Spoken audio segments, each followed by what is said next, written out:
Election mission 2019పై CM Chandrababu TDP నేతలు ప్రజా ప్రతినిధులు కార్యకర్తలతో టెలికాన్ఫరెన్స్ నిర్వహిస్తున్నారు. నిన్న జరిగిన జయహో బీసీ సభను విజయవంతం చేసిన అందరికీ చంద్రబాబు అభినందనలు తెలిపారు. బీసీలకు ఇచ్చిన హామీలను ప్రజల్లోకి తీసుకెళ్లాలని సూచించిన ఆయన బీసీ కులాల ఐక్యతను కాపాడుకోవాలన్నారు.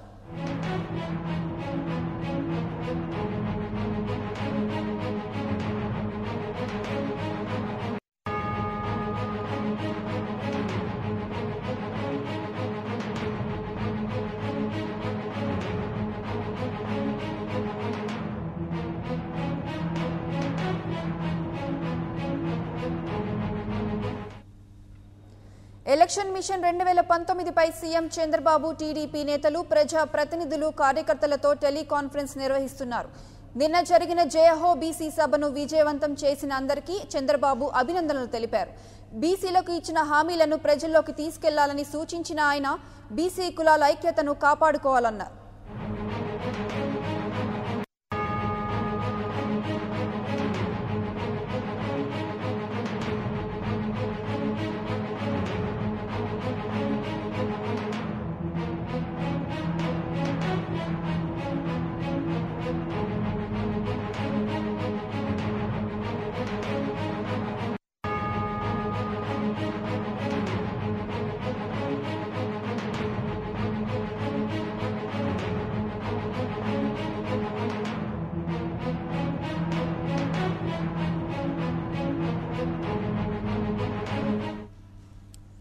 ఎలక్షన్ మిషన్ 2019పై సీఎం చంద్రబాబు టీడీపీ నేతలు ప్రజా ప్రతినిధులు కార్యకర్తలతో టెలికాన్ఫరెన్స్ నిర్వహిస్తున్నారు.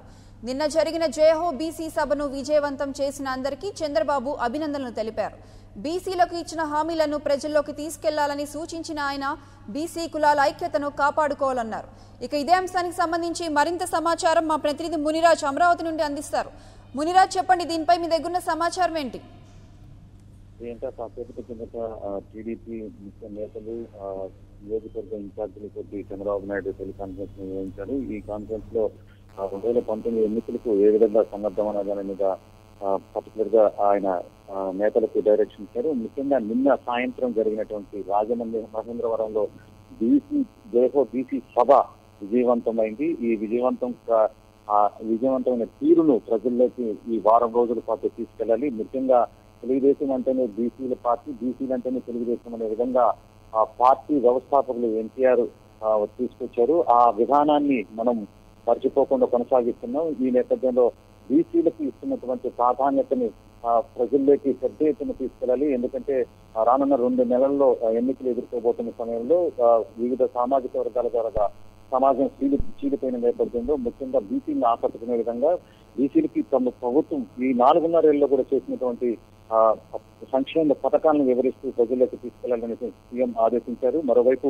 బీసీలకి ఇప్పటికే చేనేతలకు, న్యాయ బ్రాహ్మణులకు 150 యూనిట్ల ఉచిత విద్యుత్తు, అలాగే స్వర్ణకారులకు, ఎంబీసీలకు 100 యూనిట్లు, 100 కోట్లతో జ్యోతిరావు పూలే స్మృతివనం నిర్మిస్తున్న తీరును, కొత్తగా కార్పొరేషన్లుగా బీసీ ఫెడరేషన్ ప్రస్తుతం 11 ఉన్నాయి. వీటిని కార్పొరేషన్లుగా మార్చే విధానాన్ని కూడా మార్చడం జరిగింది. వీటన్నిటికి సంబంధించి ప్రజల్లోకి ముఖ్యంగా ప్రభుత్వం ఈ 4.5 ఏళ్లలో చేసినటువంటి సంక్షేమ పథకాలు, పర్టికులర్ గా బీసీలకు చేసిన సంక్షేమ పథకాలన్నిటి కూడా వారిలోకి ప్రజల్లోకి తీసుకెళ్లి తమ వైపు ఆకట్టుకునేందుకు చూడాలని చెప్పి చేశారు. అలాగే ఆదరణ 2019ని కూడా తీసుకురావడం జరిగింది. దీంతో చేతి వృత్తిదారులందరూ కూడా ఆధునిక యంత్రాలను ఇచ్చి వారికి మరింత ఆర్థిక సాయం అందించే వెసులుబాటు కలిగేలా కూడా ప్రభుత్వం చర్యలు తీసుకున్నది. వీటన్నిటిని కూడా ప్రజలకు తీసుకెళ్లి పార్టీకి సానుకూల వాతావరణం కనిపించాలి. అలాగే ఆ కుల వృత్తులు బీసీలలో పార్టీ పట్ల, ప్రభుత్వం పట్ల సంతృప్తి స్థాయిని మరింత పెంచాలని చెప్పి ఆయన ఆదేశించారు. అలాగే తెలంగాణలోని టీఆర్ఎస్ ప్రభుత్వం ఏపీకి సంబంధించినటువంటి 29 బీసీ కులాలను జాబితా నుంచి తొలగించింది. వీటన్నిటినీ కూడా ప్రజల్లోకి తీసుకెళ్ళాలి. ముఖ్యంగా ఫెడరల్ ఫ్రంట్ పేరుతోటి టీఆర్ఎస్, వైసీపీ కలిసి ప్రయాణిస్తున్న నేపథ్యంలో తెలంగాణలో బీసీ జాబితా నుంచి 29 కులాలను తొలగించినటువంటి పార్టీతో వైసీపీ అంటకాగుతుంది. దీన్ని కూడా ప్రజల్లోకి పెద్ద ఎత్తున తీసుకెళ్లాలని చెప్పి నేతలకు చంద్రబాబు నాయుడు సూచించారు. ఇవన్నీ కుట్రలు, కుతంత్రాలే వైఎస్ఆర్ పార్టీ అజెండా. ఈ అధికారం కోసం మాత్రమే ఈ పార్టీ పనిచేస్తుంది, వెంపర్లాడుతుంది. దీన్ని కూడా ప్రజలకు బలంగా తీసుకుపోవాలని చెప్పి ఆయన నేతలను ఆదేశించారు. మరోవైపు దగ్గుపాటి వెంకటేశ్వరరావు జగన్మోహన్ రెడ్డితో కలవడానికి పైన కూడా టెలికాన్ఫరెన్స్ లో ముఖ్యమంత్రి చంద్రబాబు నాయుడు తన అభిప్రాయం షేర్ చేస్తున్నారు. వీటిలో ముఖ్యంగా ఆయన అధికారం కోసం వెంపర్లాడుతుండో ఫస్ట్ తెలుగుదేశం వీడినాక కాంగ్రెస్ లో నుంచి బీజేపీలోకి వెళ్లి ఆ పదవుల్ని తన భార్య దగ్గుపాటి వెంకటేశ్వర భార్య కేంద్ర మంత్రిగా కాంగ్రెస్ ప్రభుత్వంలో పనిచేసింది. ఆయన ఎమ్మెల్యేగా రిప్రజెంట్ చేశారు. అయితే ఇప్పుడు బీజేపీలో ఉన్నారు. బీజేపీ నుంచి ఇప్పుడు వైసీపీకి వెళుతున్న తీరును కూడా ఎండగట్టారు. ఇది పూర్తిగా అవకాశవాదం. ఈ అవకాశవాద రాజకీయాల వల్లే ఎన్టీఆర్ అప్రతిష్ట పాలయ్యారనేసి కూడా చంద్రబాబు నాయుడు తన పార్టీ నేతలకు తన అభిప్రాయాన్ని వ్యక్తం చేశారు. మరోవైపు మోడీ నిన్న తమిళనాడు కేరళలో పర్యటించిన తీరును కూడా టెలికాన్ఫరెన్స్ లో ఆయన తప్పుపట్టారు. ముఖ్యంగా ఆయన దేశ సంపదకు కాపలదారుడన్న ప్రధానమంత్రి పూర్తి స్థాయిలో అవినీతి అప్రతిష్ట పాలయ్యారు. దీన్ని కూడా ప్రజల్లోకి తీసుకెళ్లాలి. పూర్తిగా అంటే ఈ రానున్న 2 నెలల్లో ఎన్నికలు ఎదుర్కొనే నేపథ్యంలో బీసీలకి ఎటువంటి ప్రాధాన్యత ప్రభుత్వం ఇస్తుంది, వాళ్ళకి ఎటువంటి కార్పొరేషన్ చైర్మన్ పదవులు కానీ అలాగే సంక్షేమ పథకాలు కానీ ఇస్తున్న తీరును అలాగే ప్రతిపక్షాలని ఎదుర్కొంటున్నట్టు అంటే ప్రతిపక్షాలు బీసీలకు ఏ విధంగా సాయం చేయకుండా అడ్డుపడ్డాయి లేక వాళ్ళ పాలనలో అంటే పర్టికులర్ గా వైఎస్ఆర్ కాంగ్రెస్ తరచూ చెప్పుకునే తన తండ్రి వైఎస్ రాజశేఖర రెడ్డి పీరియడ్ లో బీసీలకి అన్యాయం జరిగింది.